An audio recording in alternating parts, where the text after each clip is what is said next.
Welcome to today's video. Today I want to go into a little bit of a controversial topic.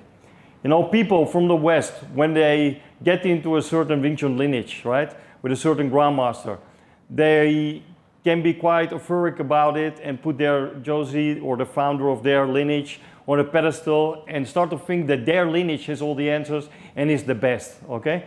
Now let me tell you, the first time I came to Hong Kong was in the mid-90s, and I went to visit so many of the students of the late Grandmaster Yip Man. At that time, many more were alive. I saw so many lineages, interacted with so many lineages, and just discovered that the late Grandmaster Yip Man taught different versions of Wing Chun to different students according to their needs and how he felt like, right? The state of mind he was in. You know, there's even a saying they called him Mr. Yes Man. You know, like if a student asked him something, he didn't feel like answering, he just say, yes, it's okay. You know, so anyway, you have certain lineages that develop certain skill sets and they're very good at it, but they're lacking in others. If you talk about my own lineage, right? I started with Sifu Sergio in the Netherlands, one of the original students of the late Grandmaster Yip Man, who immigrated to the Netherlands.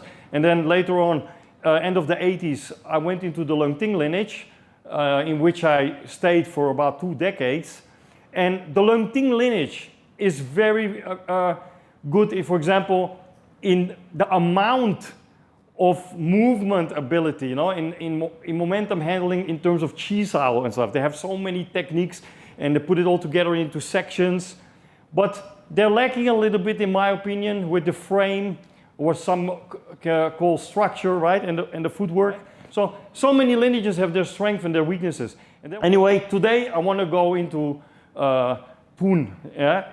Like from Pun Sao, yeah? The folding and bending, yeah? A little bit small viewpoint of joint handling, because some people, they do all these chi sao and stuff, and then when you see them do sparring or fighting, you basically see a front kick and chain punching, right? It seems like they're missing the point of why they're doing chi sao, and they cannot put what they do in chi sao into a fighting situation or free fighting situation. So let me give you just some idea. Yeah, so we have different cycles, right, in chi sao, or setups where they go into certain type of cycles, right? Now the most famous cycle or framework, however you want to call it, is Pun Sao, right? Everybody know the classic photo of late Grandmaster Yip Man with Bruce Lee, right? You have Pun Sao. Now from here, different lineages go into their different exercises. Pun stands for like folding and bending arms. Now this is very important, yeah, in Wing Chun. In some of the older lineages, they also have a saying, right? Snake body, crane limbs. It means like all the shapes of the Wing Chun system, right, is from crane, you know, like, right? Like you can see the shape of the crane is what I'm trying to say, right? And the body has to be the snake body. It has to be nimble, able to move, use momentum handling, eh? Folding and bending. And that particular part is missing a little bit by some lineages. That they're just moved too stiff. They use Bong Sao like a block, right? Picking punches out of mid-air and holding their body very stiff instead of using folding and bending. Naturally, yeah? Almost like Western wrestling, right? When the other one is too strong, right? They go with the flow, fold and bend. Naturally, like BJJ, Brazilian Jiu-Jitsu, right? That's how it should be done, right?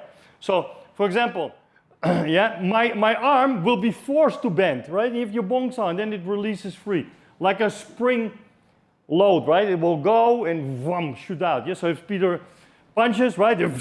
And it goes out there. I control and I go. Motion, right? So the contact is here, like comes over high gan sao, right?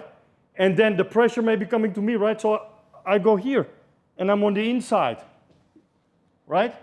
Maybe now it's Sifu Peter coming to me. I need to be able to move to the earth and then continue from there, right? And from here, we have maybe certain throwing techniques and I finish him off. It's very important concept, Pun, folding and bending arms. Okay? Thank you for watching this week's video. See you guys next time. Thank you again for the subscriptions and also for all the new members in the online academy, the experience Tai Chi and the experience internal Wing Chun online academies. Yeah? Appreciate it.